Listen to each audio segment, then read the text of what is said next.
You're listening to the Feed Your Wild podcast, a conscious lifestyle show about all things nourishing for your body, mind, and soul. I'm Vanessa Rodriguez, and join me for candid conversations with changemakers, exploring health and wellness, food as medicine, intuition and spirituality, and nature-based practices that will transform your health and feed all parts of your wild self.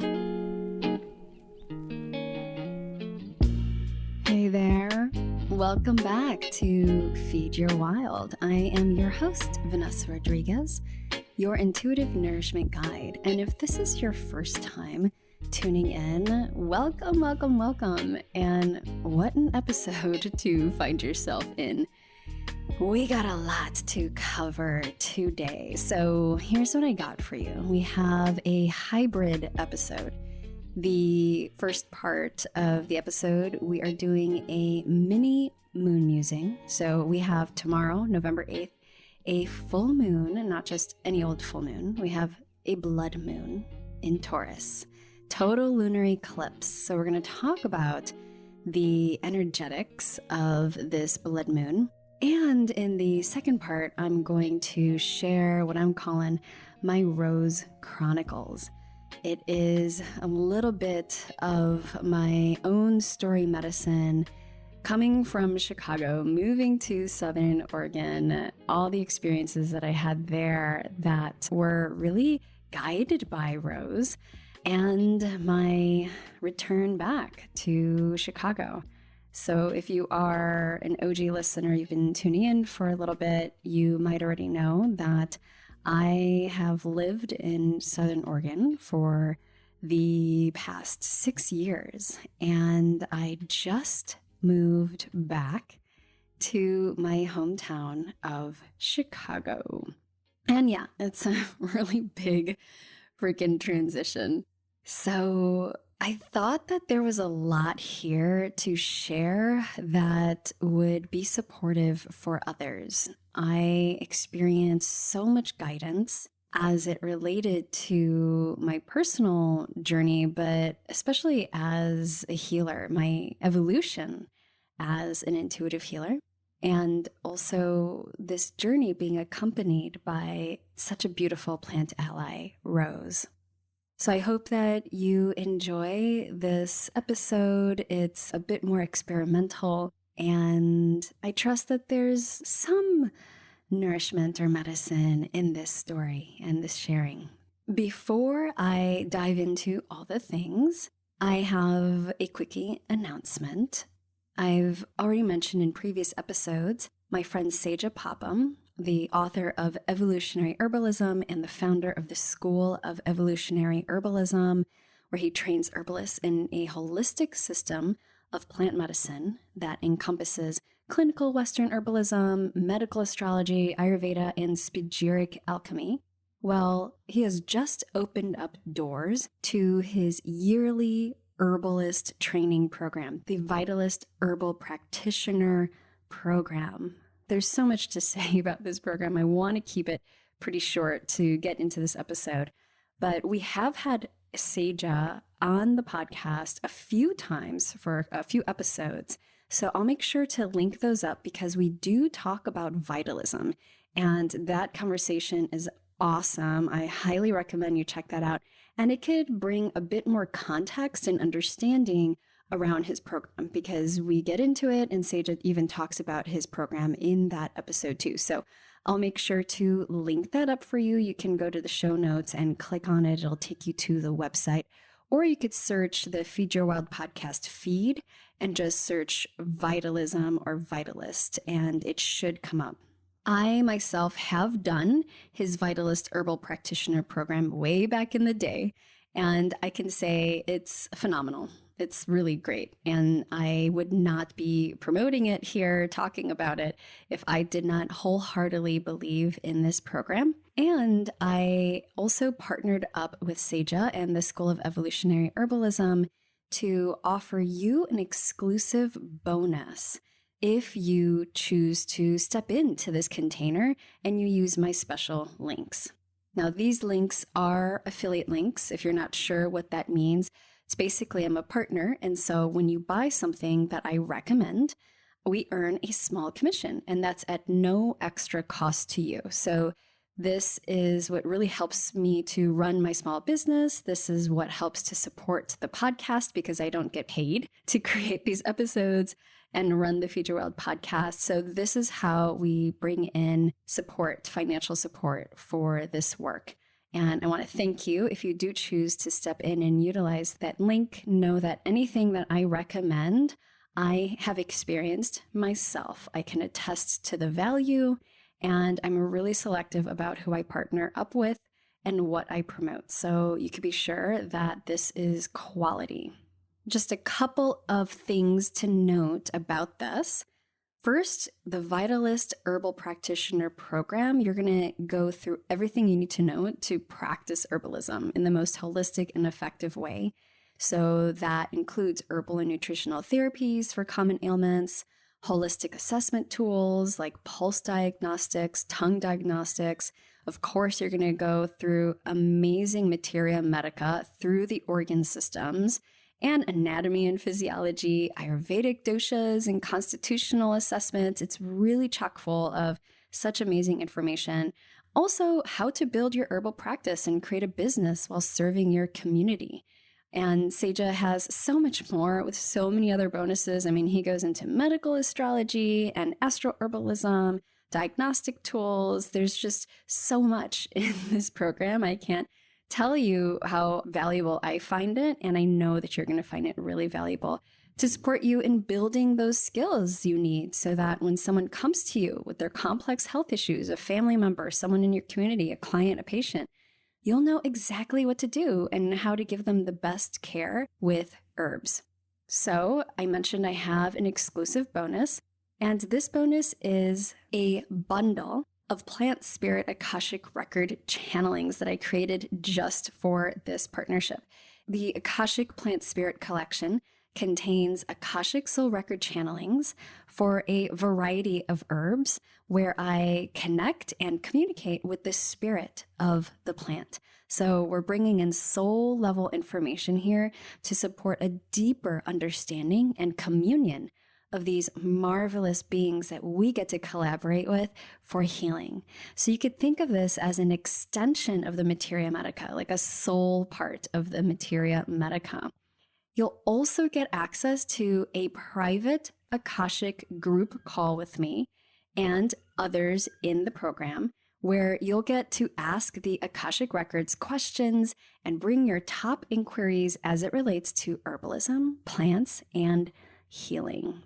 Now, I don't offer any Akashic readings anymore, at least indefinitely. I no longer do one-on-ones. The only way that you can access the records with me and receive a reading is through these exclusive private Akashic group calls that I have through my program, the Wildly Intuitive Practitioner Pathway, and through this bonus. So if you are ready to take your work with herbs up to the next level, I encourage you to check out all of the program details and join us to receive your complimentary access to the Akashic Plant Spirit Collection and get on that private call with us. My gift to you for saying yes. You can go to wildlyrooted.com/vitalist program or click any of the links that I have either in my emails or in the show notes. And that'll be the way that I can track you and we can make sure that you receive that bonus after the 30-day period is over. I'm excited for you to get started on your holistic herbalist journey. I continuously go back to that program time and time again. You have lifetime access to it. Here I am years later, and I go back to it to reference. It's been an incredible resource for me, and I know it's going to be for you too. I also have to mention that Seja and the School of Evolutionary Herbalism is offering a live webinar this Tuesday. So tomorrow, if you're listening on the day this podcast episode is released, Tuesday, November 8th at 3 p.m. Pacific Standard Time. That's Portland or LA time. And the webinar is called The Path to Becoming a Practicing herbalist. So this one is pretty awesome because you will get a chance to be on the call with Seja live and get a sense of his teaching and the depth of his knowledge. In this webinar, you're going to learn the 5 stages of development all herbalists go through, the essential properties that you need to know about every plant you study. And this is really key because there are countless plants to learn, right? And all of their healing properties and preparations, dosage, formulations, and understand people holistically from pathology, anatomy, physiology, constitutions, and then match it. So it's no wonder that so many folks on the plant path get overwhelmed very quickly and maybe even feel lost from time to time. So he's covering why therapeutic skills are essential to learn to be an effective herbalist and what stage you're currently at and how to move to the next one. So whether you're a total newbie to herbalism or maybe you've been working with plants for years, Seja really has a unique way of teaching that will shed light on your path and help you know how to continue to grow as an herbalist. So check that out, The Path to Becoming a Practicing Herbalist live webinar tomorrow, November 8th at 3 p.m. Pacific Standard. And I'll make sure to have the link to register for that webinar in the show notes. You can also just go to wildlyrooted.com/vitalist webinar. Vitalist webinar, one word. And you'll see me there. I'll be there live as well in the audience. Okay, so let's come back to this moon and this season of transitions. So here we are still in Scorpio season, and I know that so many have been experiencing transitional periods more recently. I mean, it's in the cosmos, it's written in the sky. And so I know that it's not just me that's experiencing these really big transitional periods. And it's important to connect with allies to support us in these transitional times. So I encourage you to look at who and what have been the allies in your life so far that have been really supporting you. I mentioned that Rose is one of the prominent ones that I'm going to talk about. Rose, which was a personal ally that happens to align with this moon and the Venusian influence through Taurus. I hope it inspires you to work with the aligned allies in your life and to discover the magic that can happen when we commune with these beautiful beings. So, this blood moon. This is the blood moon eclipse, and it's happening tomorrow, November 8th. It's a pretty magical event. And as I mentioned, it's falling in the sign of Taurus. So this blood moon eclipse, so this is a total lunar eclipse, and I've mentioned before, eclipse energy can just bring so much up. It essentially is aligning our paths. So we could feel a lot of transitions, but ultimately it's for our highest good and it's for our alignment. So there's transformative energy that can really shift us to higher states of consciousness and to higher levels within our soul journey. So this is big full moon energy. This one is at 16 degrees of Taurus. So if you want to check out within your own natal chart which house that falls in, that can bring in more insight and context as how this eclipse, this moon, is going to show up in your personal life. These full moons, especially a lunar eclipse, we're really looking at the themes of closures, completions, endings, and also shining a light on things that maybe we weren't really privy to before, we weren't fully aware of. This eclipse is also happening at the North Node, so North Node eclipse, and we can have North Node or South Node eclipse. So while it's an ending, this eclipse is really creating space for new beginnings on a personal level as well as collective. So it really is for a higher purpose, even if we might experience challenges, frustration, contraction, and grief around these endings. A blood moon eclipse is the most potent kind that we can experience. It's a total lunar eclipse. The name blood moon comes from the way that this moon, the eclipse full moon, shows up. It turns a bloodish red color and it causes darkness, something that can definitely influence us. So very viscerally, we know that the moon can affect us on multiple levels, on our physicality, physical being, but as well as our energetic and astral and spiritual.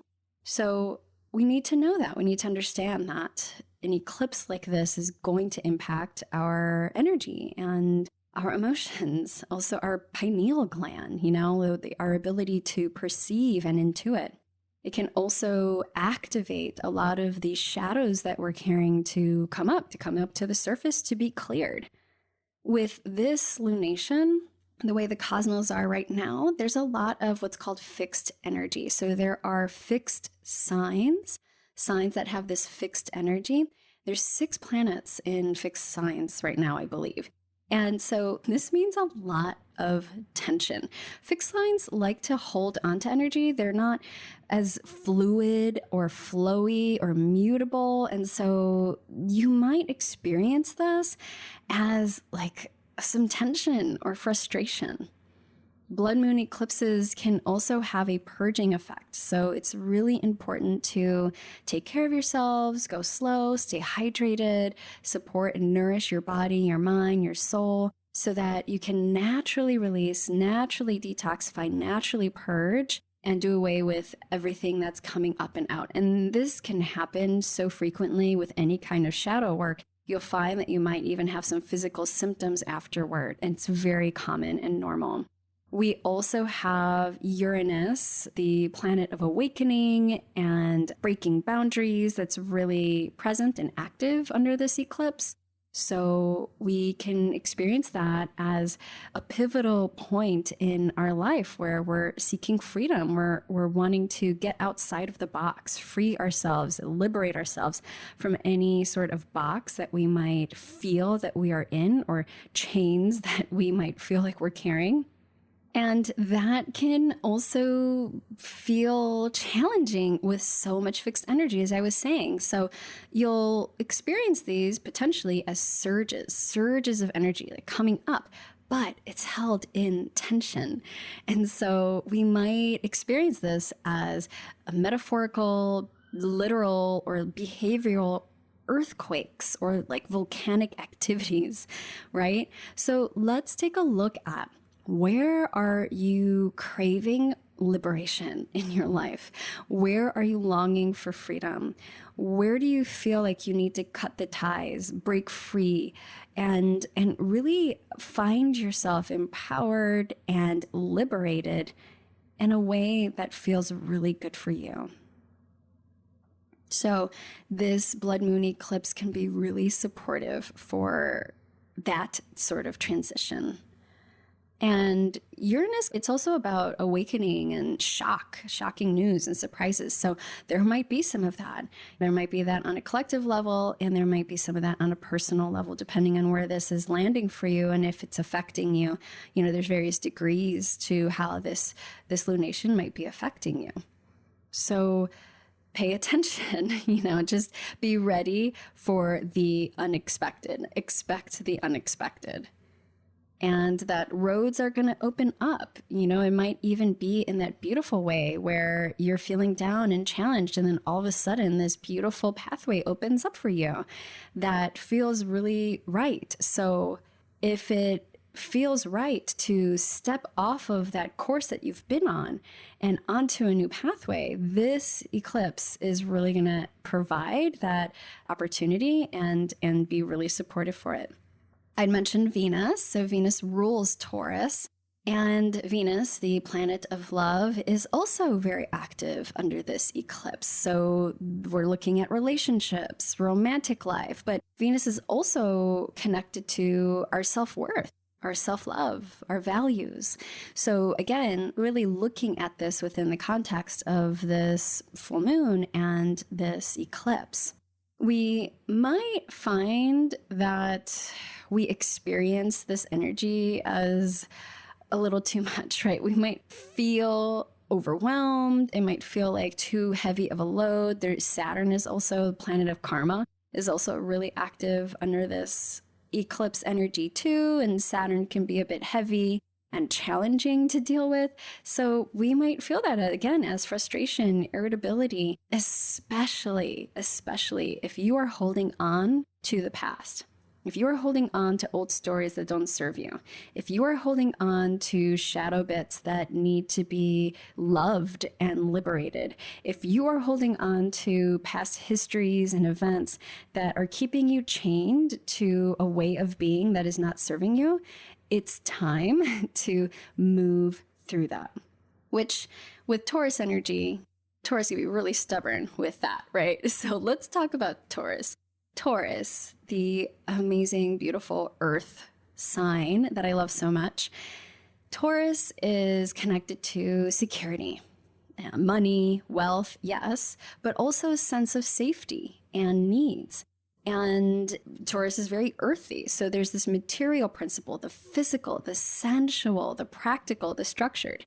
And Taurus is ruled by Venus, as I had mentioned too. So again, that sensuality and that love connection. Taurus loves to move from complexity to simplicity. There is such beauty in the simplicity in nature, and yet paradoxically, it's also seemingly complex, but nature is ultimately genius in that it's so simplistic and beautiful. And Taurus is connected to that energy. So on a personal level, Taurus is also a fixed sign, by the way, as I'm talking about this fixed energy. So Taurus is that dependable, they stay directed, productive, focused, you can rely on them.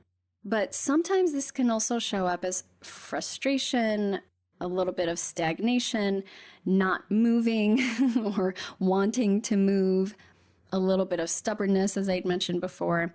So looking at how that might be playing out for you, and again, on a personal level, Taurus really helps us understand ourselves, our self-worth, our groundedness, and our connection to nature. When we look at the body, Taurus is connected to the neck, the beautiful neck, Vishuddhi, fifth chakra center, the throat chakra, the larynx, throat, vocal cords, thyroid gland, the tonsils, the Adam's apple.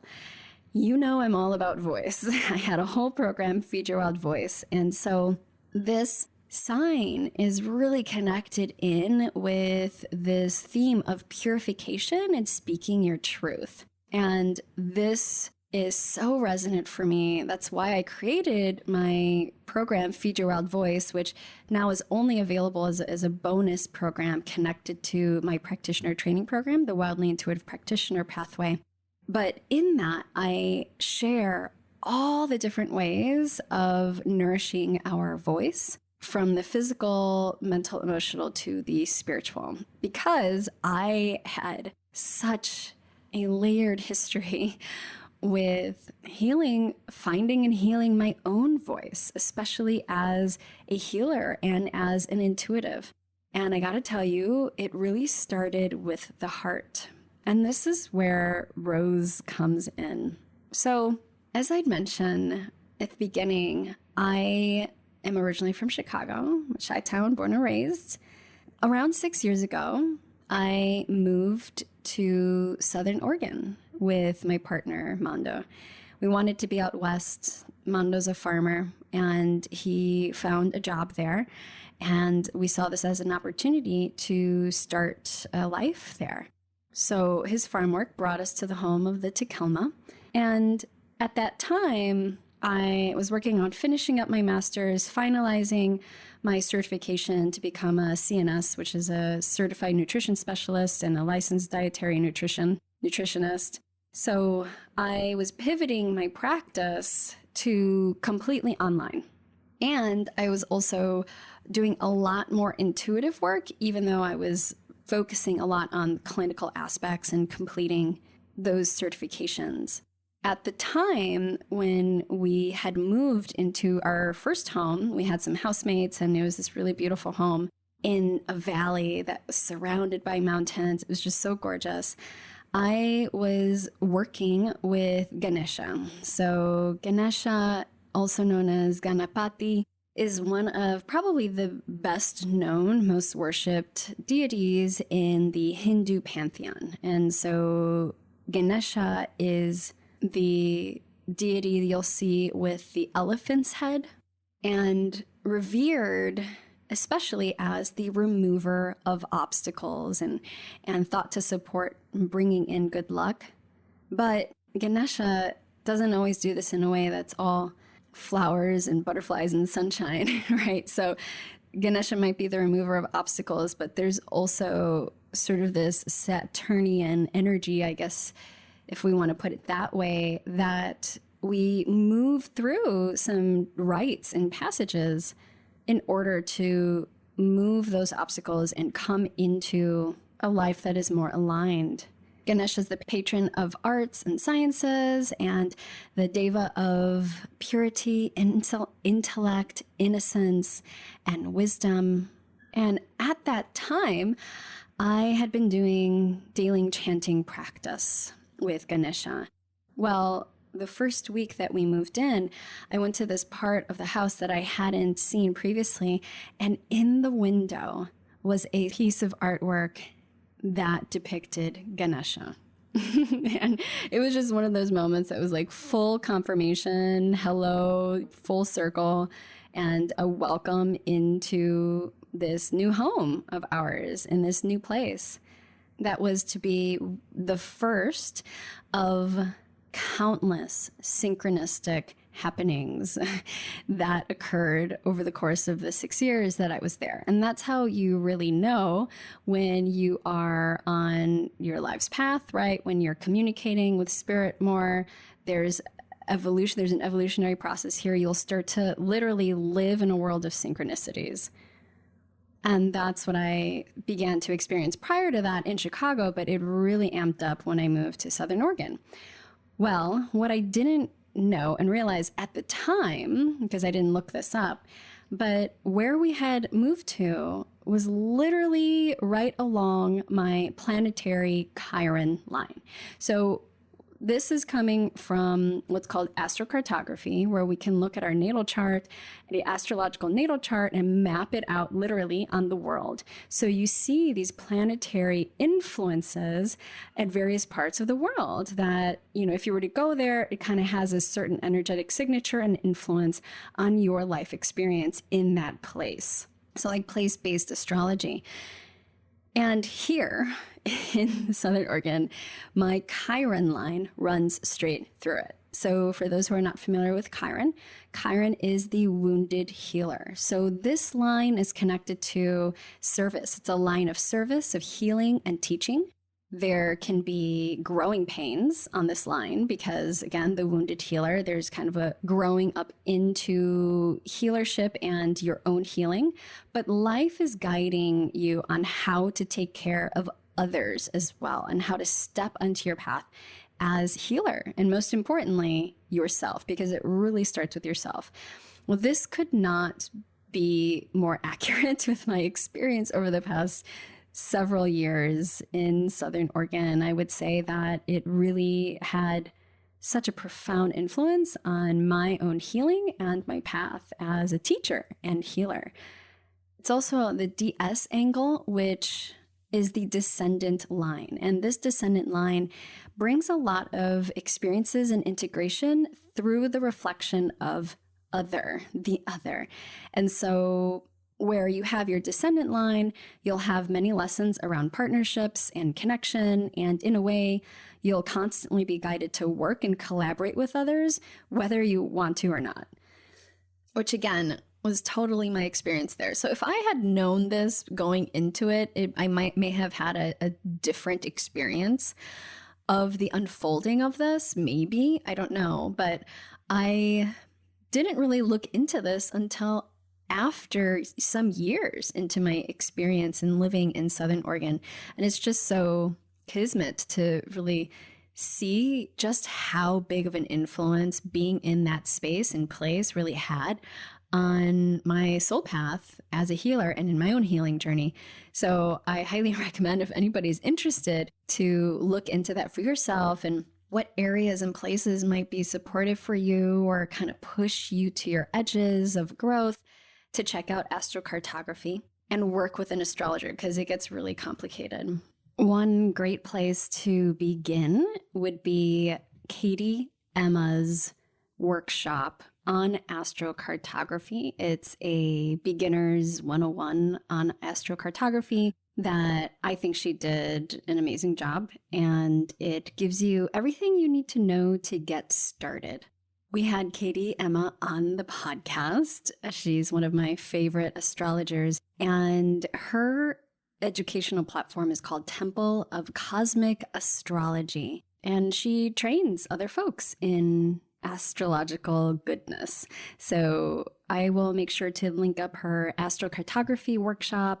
She has it very affordable. I think that you could still access the replay is what I believe. It should be on her website. So I'll make sure to go link that up for you if you're interested in learning a little bit about astrocartography and applying it to your life, whether it's about where you are living or even just traveling and doing a check-in.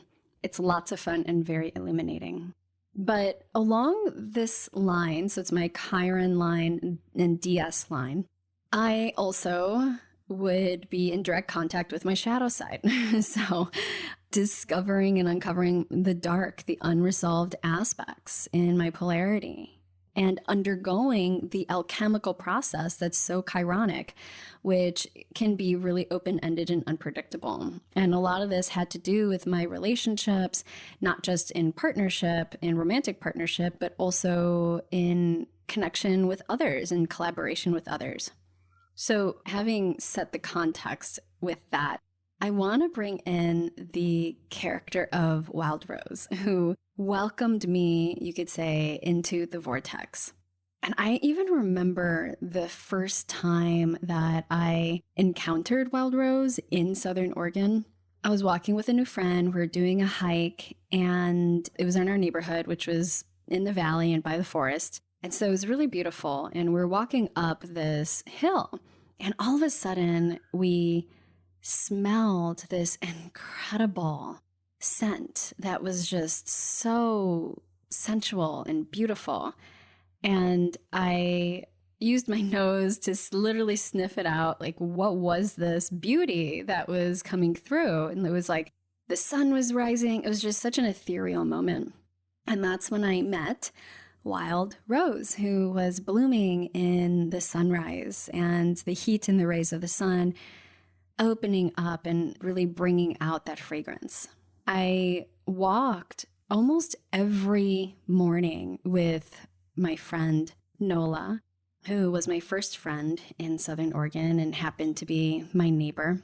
I didn't know anybody else in that place other than my partner. And I also didn't realize that this place of Southern Oregon and that the region where I was a total hub for herbalism and organic farming and holistic healing, and so many people, so many healers that I would meet and eventually partner up with. I had no idea, but the synchronistic connections that were made were truly life-changing. And actually, that's where I met Seja Popham and his wife, Whitney. I met them through my partner, who was doing a retreat with them and studying with Seja. And I began to work with them and learn from them and work with their Wild Rose spagyric. So they had been making these incredible spagyrics, and I felt called to work with Wild Rose. They had a Wild Rose spagyric. I also did their programs.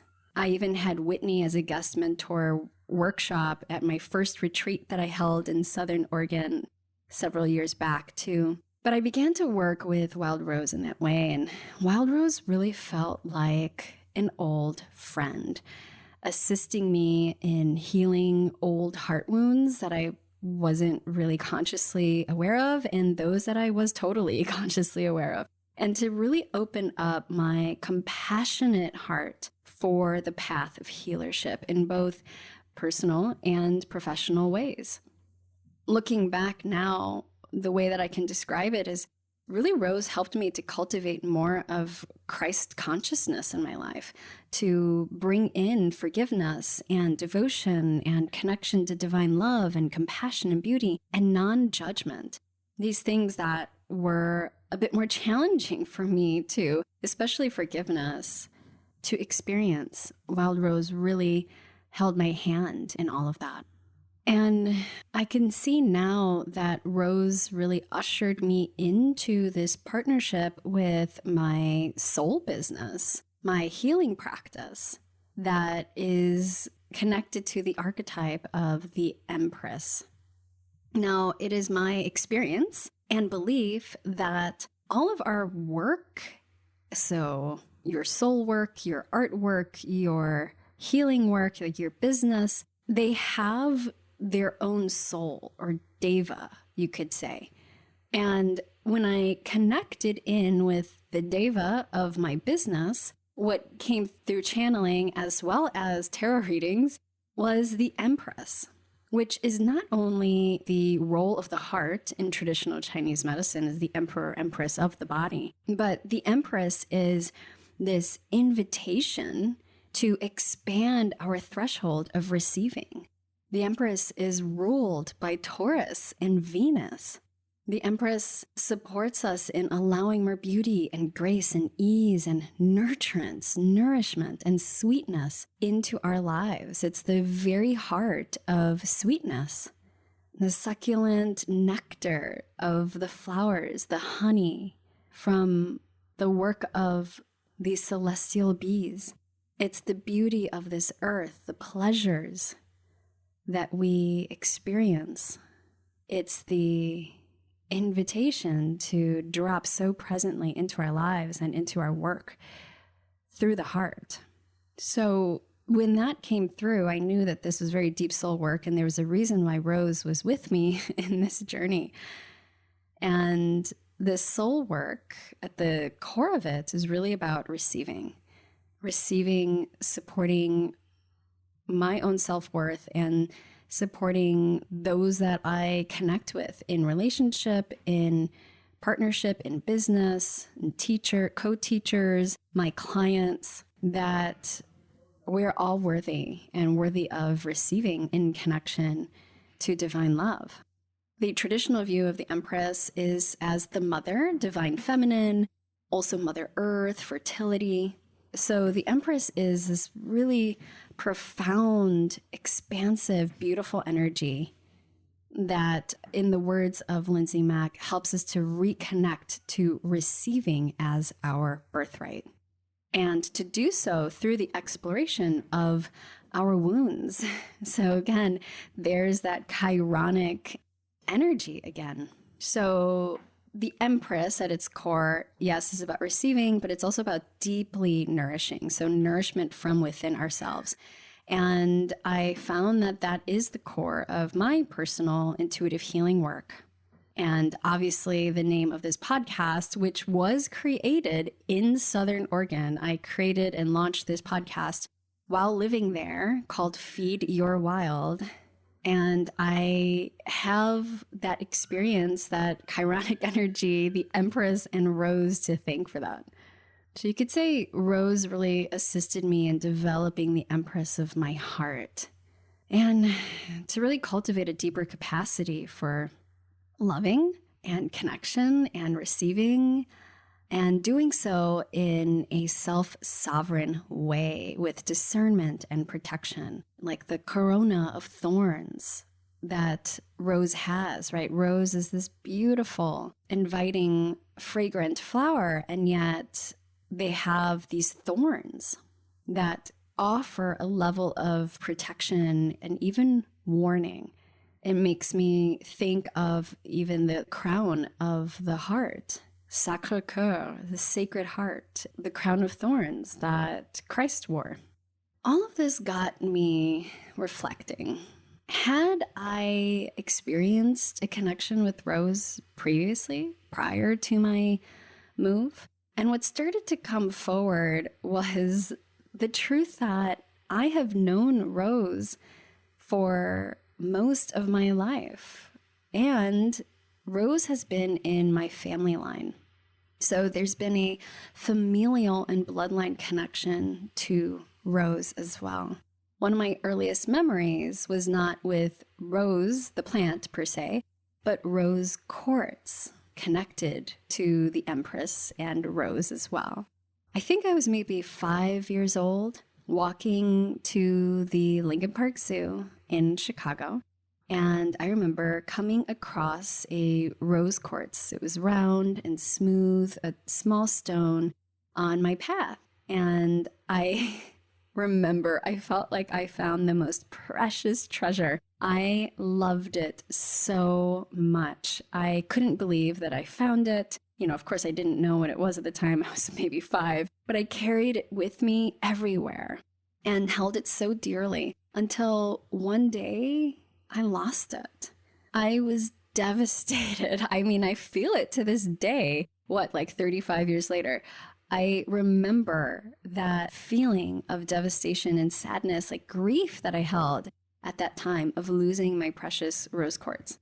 So of course, at the time, I didn't know it was rose quartz, but I remembered exactly what it looked like and felt like. And so now I can identify it as such. And rose quartz is the stone of universal love and compassion. So by opening and healing your heart center, the rose quartz meaning helps guide you to deepen relationships and to embrace kindness and compassion and tenderness and love toward yourself and those around you. So this includes, yes, love for oneself and life, but also your life partner, your children, family, community, friends, Mama Earth. And rose quartz, as you may guess by the name, is a member of the quartz family. So it's a silicon dioxide. It's sometimes also called silica. And interestingly, silica plays a key role in the functioning of the human body. In fact, there's no life without silica because it is responsible for getting the minerals from your bloodstream into your bones and organs. There's also a lot to be said about silica's role with the earth and the cosmos. I'm not going to get into that, but I highly recommend you check out my interview with Sarah Thomas. They are an expert on stone medicine. So this episode is called Stone Medicine, and they actually get into a discussion on silica that's pretty profound. So I'll make sure to link that one up in the show notes. Now, moving into actual rose, I remember my maternal grandmother, my abuela pura. So that's short for purificación. That's her full name. Purificación, of course, meaning purification. And I again, this synchronicity with Taurus and the throat and the energy of purification with the throat chakra and rose, it just is so perfect. Well, Abuela Pura loved anything rose scented. She wore rose scented everything. And she was all about Mother Mary, very Catholic. Abuela would have altars for Mother Mary, and she would bring roses and carnations to the feet of the little statuette that she had at her altar. And I remember it in the corner of her small living room, and the scent of rose is so visceral.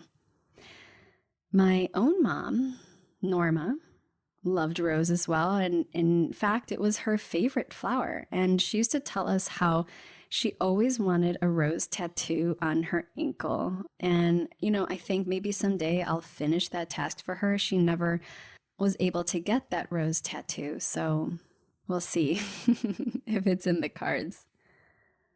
Well, for those of you who have been listening to the podcast, you know that this podcast, and not only this podcast, but literally my work in the healing arts was really catalyzed by my mom's own experience with breast cancer, her journey with breast cancer, and her eventual passing. She died in 2010, and upon her death, she had beautiful bouquets of flowers. I remember we were gifted this small amulet at the end of her funeral ceremonies that contained the dried roses from her life celebration ceremony that we had. I still have it. in my jewelry chest. And Rose had clearly followed her into the portal of life and death and stayed with us as a reminder of the celebration of her life. Rose entered me in all ways, and the spagyric, while seemingly gentle at the time when I started to work with it, had profound soul-level effects. Now, this was not immediate. At least the so-called results that admittedly my ego had in mind were not immediate. But there was definitely purging and detoxing that was happening that I didn't at the time link it with the work with the wild rose spagyric. Rose opens and purifies the heart center. So this particular spagyric really helps to reach deeper levels of self-love and devotion and all the things that we've been talking about. That remedy is really potent and powerful.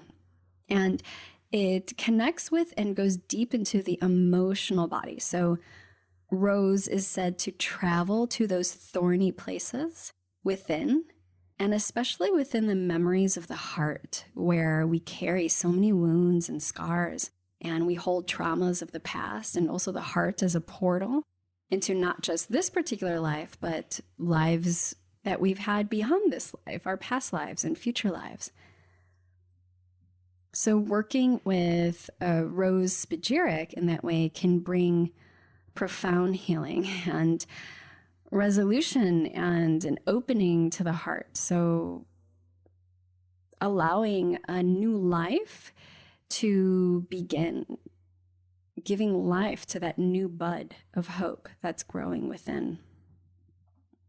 In the Ayurvedic tradition, rose is considered one of the most sattvic plants on the planet.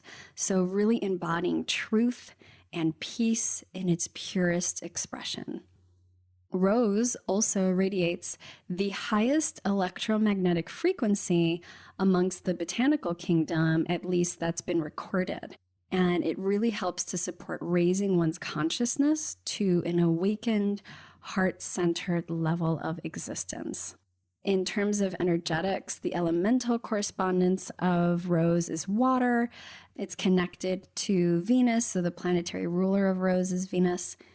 It's a cooling and calming plant and remedy in terms of its energetics. So it's really wonderful for excessive heat or pitta, if we're talking about it through an Ayurvedic lens. And any kind of over-excitation within the body or the mind or emotions, rose can really bring a cool and soothing and calming effect. It supports the eyes, so eye health. It supports also digestive fire, even though it has a cooling and calming effect. And it's a tonic for the heart and the brain. It's also nervous system support. So talking about that cooling and calming, a lot of plants that are cooling and calming are very supportive for the nervous system. And it's also has an affinity for the reproductive system and promotes fertility. It's also linked up with the circulatory system and the respiratory system. And rose, of course, is seen as an aphrodisiac and is a rejuvenative remedy to sexual and sensual vitality. As you can see, there are so many gifts that rose brings and a lot that rose touches. So over the years, I continued to walk with rose, quite literally. Every summer, their fragrant oils permeated our walking paths, heated and invigorated by that morning sun. I would make teas with rose, often combining with other herbs. My favorite combo was rose and tulsi, or holy basil. I also worked with the flower essences of rose. Rose water for my skin and drinking, mixing it with drinks, rose petals in my foot baths, and in chocolates and bath salts, rose-infused honey. I harvested the rose hips from the local wild rose bushes that we would walk past, used rose petals and the fruit in various ways. I had rose on my altar. Rose was everywhere. And while it wasn't obvious then, Rose was a significant part of my evolution on all levels of my being. And as I had mentioned, especially in healing and my own path as an intuitive healer.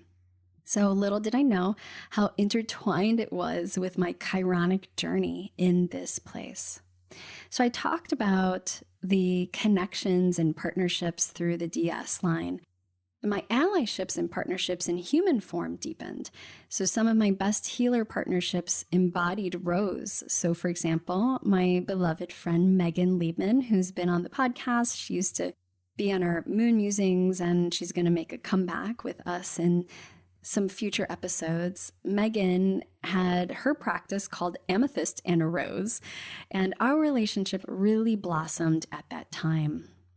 We went to school together. It was just like we were really there for each other through our own transitional times and our time of becoming, stepping onto our path of alignment in our own healership. Megan is also one of my favorite Taurus folks, and she has a beautiful new practice and company where she teaches all on slow medicine. Another one of my best friends, Lila, has her middle name as Rose. She's a brilliant therapist, creative, dancer, actor, and my old business partner. She was also a roomie for a few years while living in Chicago. And I remember seeing an energy healer and a psychic. So this is one of several that I saw really as therapy during my mom's ultimate transition. Like that was my form of therapy, was going to psychics. And this particular psychic saw Lila's energy in my field, and she saw her as a rose, which was so on point. She also saw mine as daisies, in case you were wondering. But clearly there were these roses in my life that were already teaching me so much.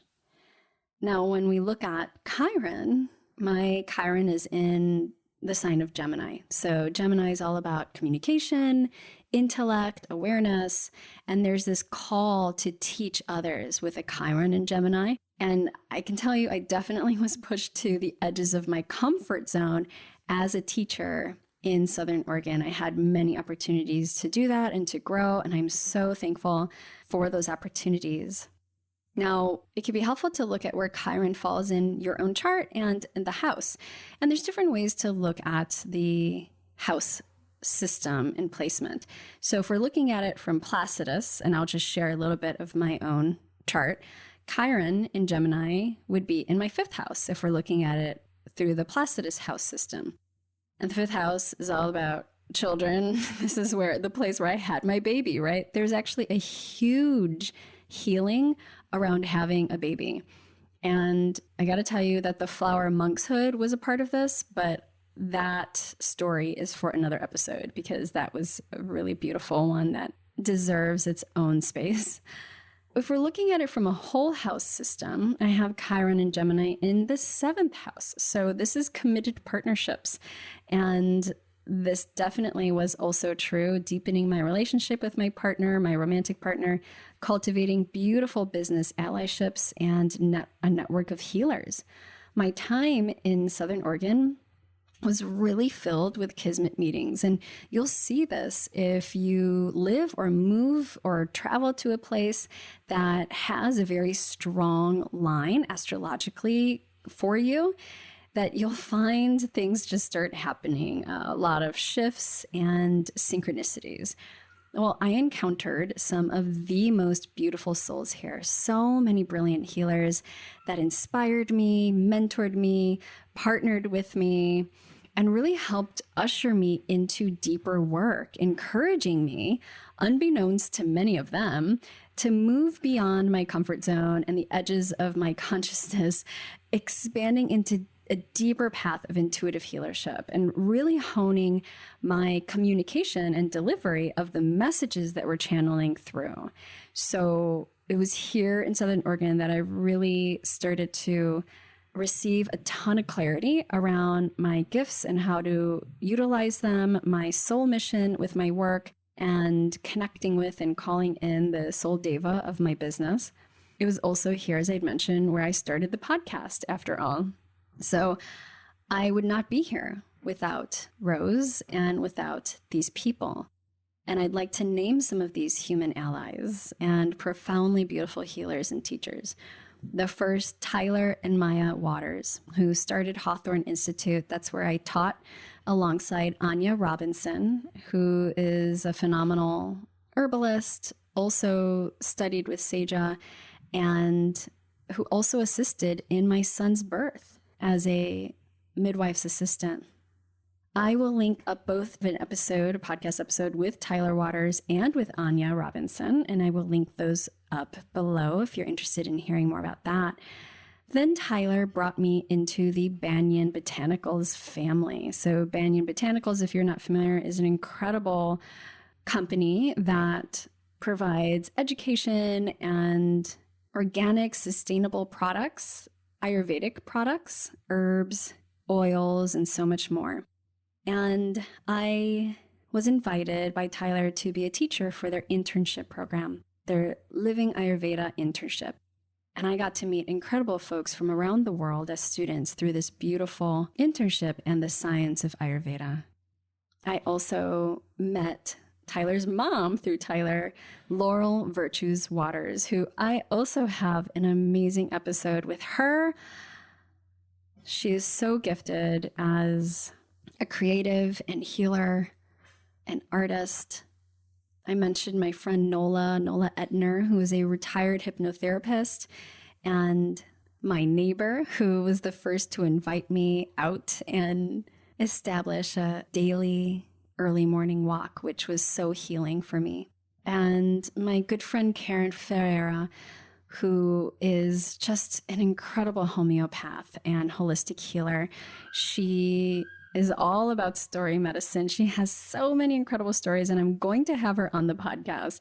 We just have to find the right time. And she truly has the heart of a healer. She embodies that and that Christ consciousness that I was talking about, an angel on earth. And I can't wait to share her and her story with you all. On the clinical side of things, I began working with a clinic in Ashland, Oregon, that was led by Dr. Deborah Gordon, and her work is focused on cognitive decline and Alzheimer's. It's the Northwest Memory Center, and I participated in a pretty amazing study that was led by Dr. Dale Bredesen. He's the author of The End of Alzheimer's. And there were a handful of clinics that were selected in the United States to participate in this clinical trial. I had the honor of being one of the lead nutritionists working alongside Dr. Deborah and supporting patients through this study. I encourage anybody who is having to deal with Alzheimer's in your family, you're supporting a loved one, you yourself maybe have some cognitive decline or symptoms of early Alzheimer's. I encourage you to, number one, read Dr. Dale Bredesen's book. There are many books out there now on cognitive decline and supporting yourself holistically. There is so much that you can do, and obviously the earlier you can begin, the better. Prevention is always the best medicine. But check out Dr. Deborah Gordon and her clinic, Northwest Memory Center. She has some wonderful resources and support for folks who need a much deeper clinical approach that is also holistic and integrative. So the best of both worlds, because so much has to do with lifestyle, diet, and looking at underlying root causes and triggers. That's a whole nother topic that I'm sure I will eventually cover on the podcast. But I learned so much doing that work with the study and with Deborah's clinic. And I would not have had that opportunity if I wasn't in that place at the right time. There's so many beautiful people, herbalists, energy workers, earth medicine people that inspired me that are here, too many to name, not to mention the more than human teachers and unseen wisdom keepers of the land, the plants, the trees, the animals, the ancestors, the spirits, the elementals, the many beings of the place, Southern Oregon, as some of my greatest teachers and allies. Okay, so back to Rose. Moving out of my first home in Southern Oregon, it was a speedy last-minute move in the middle of February. It was kind of like a surprising change that we did not fully anticipate. And it was really tough to find rentals out there, even several years ago. But we got a tip from an acquaintance and connected with the owner. When we came for the showing, there they were, rose bushes right smack in front of the front door and all along the pathway walking up to the small cottage that we would call home for the next 5 years, even though it was only supposed to be for a few months. I knew right away this was the place. And over the years, I got to sit with Rose, the bushes, admire the gorgeous blossoms in the summer, collect the dew of both the cultivated roses in our garden as well as wild rose, which they have their differences in vibration and personality, but you could really feel the same core source lineage of medicine and teachings. And Rose also got to meet my son.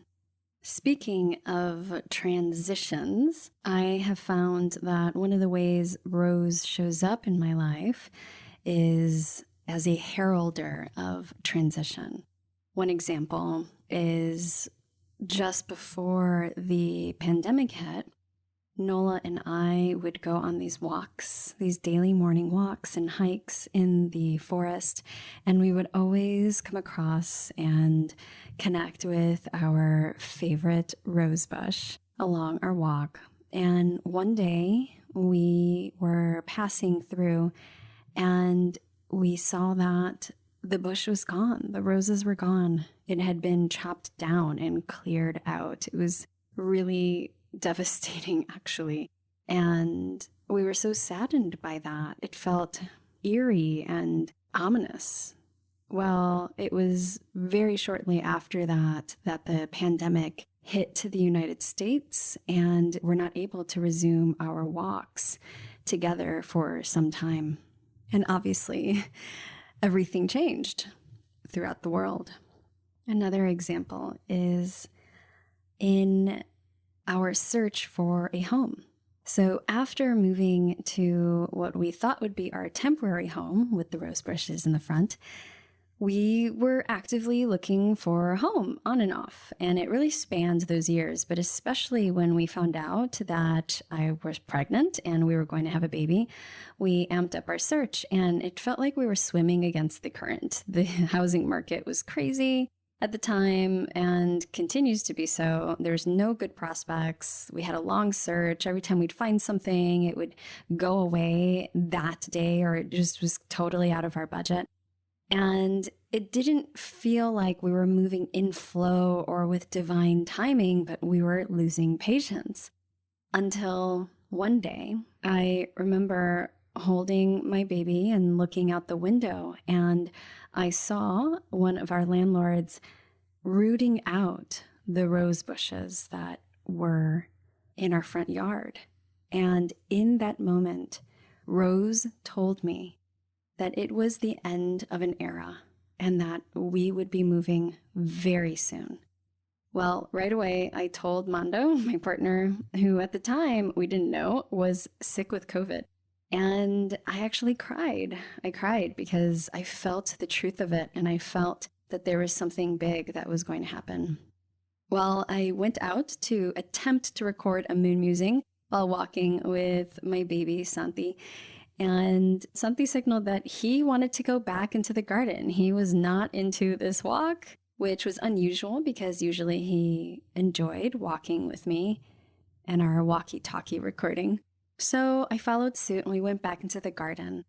Well, just in that moment, we came across my landlord who had sat me down and told me in that moment that we needed to move out because they no longer were going to rent out that home. They no longer wanted to be landlords. She was surprised that I was not surprised, but it all felt right, even though it was sad. It was a sad time, but it definitely was divine timing. And at that point, everything flowed. And all things pointed to Chicago, the one place I said that I'd never spend another winter there. Well, the joke's on me. And here we are. I know that there's so much for us here in this new era and chapter, as the roses have told me. Wild Rose welcomed me into the vortex of Southern Oregon. Along with that, special chironic energy and all the beautiful relationships and networks there, and now literally bid us farewell and adieu as we moved back to Chicago. The funny thing is, in the middle of my recording of this episode, my partner walked into the room after a walk through the park with our baby, and he handed me a little pink rose, along with a small rose hip that he picked on their walk. God is living, being, spirit, all verdant being, all creativity. That's a quote from Hildegard of Bingen, and she was no stranger to the natural world and to the godliness, the connection to the divine through the verdant beings and nature. The rose has multiple spiritual and religious associations, and depending on its color.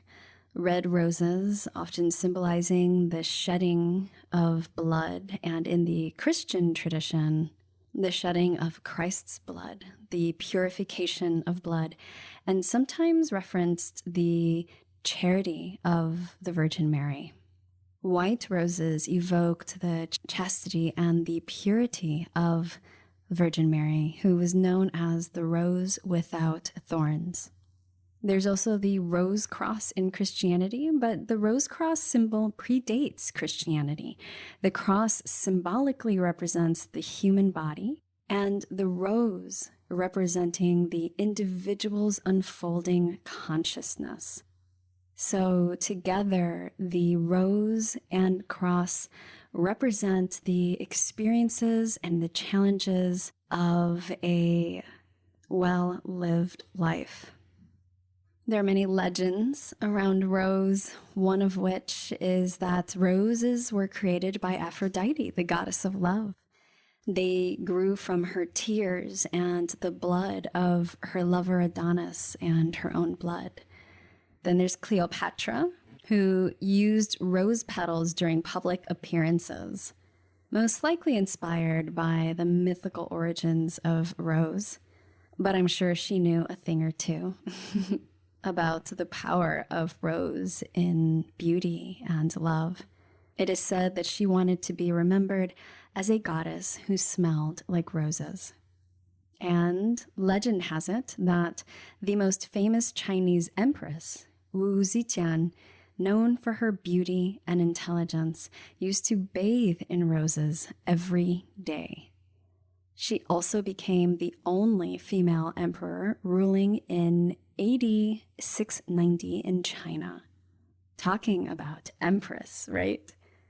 One of the things that I have been doing in my integration time coming back to Chicago is enjoying a rose latte. So fresh rose petals with some macadamia nut milk, a bit of cardamom, vanilla, and a touch of honey to warm my heart and soothe my nervous system as I recalibrate back to city life.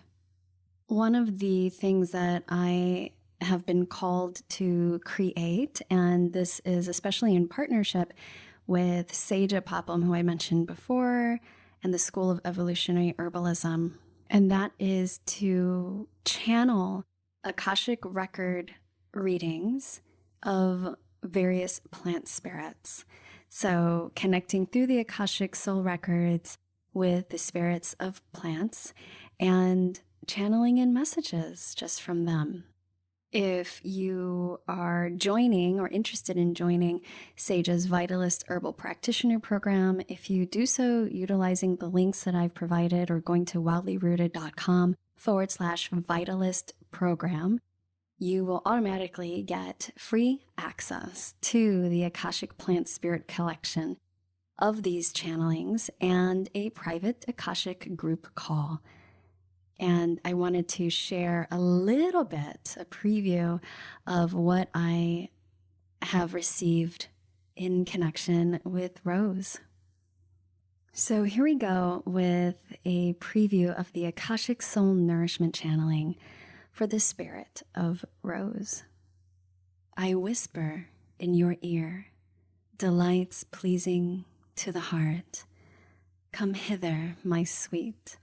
Let me tell you a story, one that's as old as time itself, a cosmic love story, a tale of lovers turned one, united by their hearts, souls merging like diaphanous curtains, closing upon the finale of a grand opera. All songs sung, sounds left reverberating through the halls, kissing the following notes, like a dream unfolding onto another. Two threads that have been spun, returning to the sun, the Holy One, communion. It has already begun, once upon a space-time. Roses are for glory, glorious bridges to the grace within. Pathway guides conducting the unfolding of each layer, one by one in a sacred dance of emergence and becoming, an undoing of the never really was, and a revealing of the forever true, the I in interconnectedness, the you in unity. This is beauty to be unveiled, in motion, dripped in divine love, a nectar so sweet it softens all hardened things, but gently and patiently, beckoning the soft belly of the beast to play in the cradle of God's arms, soothed within the womb of the cosmos, purified through blood, sweat, and tears, reinvigorating the heart, preparing for expansion. True art is never done. Cultivated, hybridized, bred for bits of this and that, but the thing is, a wild thing can never truly be tamed. A soul never forgets. Sun codes hold the keys to this perennial memory. The moon holds the rhythms of our song. The whole of the cosmos is our garden, and our medicine can never be forgotten, as it is woven within you and me and we, etheric heartstrings plucked and strummed, the song of the universe quietly hummed.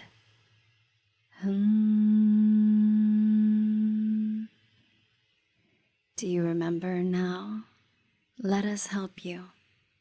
Open your heart and bring us in and discover the beauty that lies within. And that is our message from the spirit of Rose. If you enjoyed this channeling, I invite you to check out many more Akashic Plant Spirit channelings in the Akashic Plant Spirit Collection, available as a special bonus when you join the Vitalist Herbal Practitioner Program. And I'm excited to hop on a private Akashic group call with those of you who feel called to go deeper with this work in this way. And that's what I have for you with this experimental episode. I hope that there was some nourishment in my personal musings and story, and I'm wishing you the smoothest as can be full moon eclipse. Remember that you are not alone You have your human and more than human friends, allies, and kin available to connect with and support you in your journey.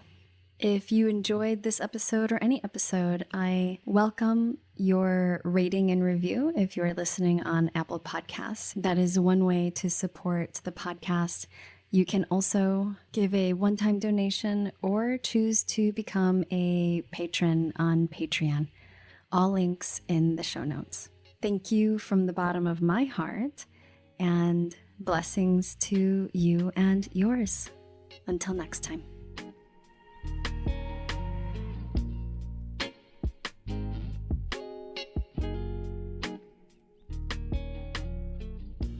Hey there, I made something for you.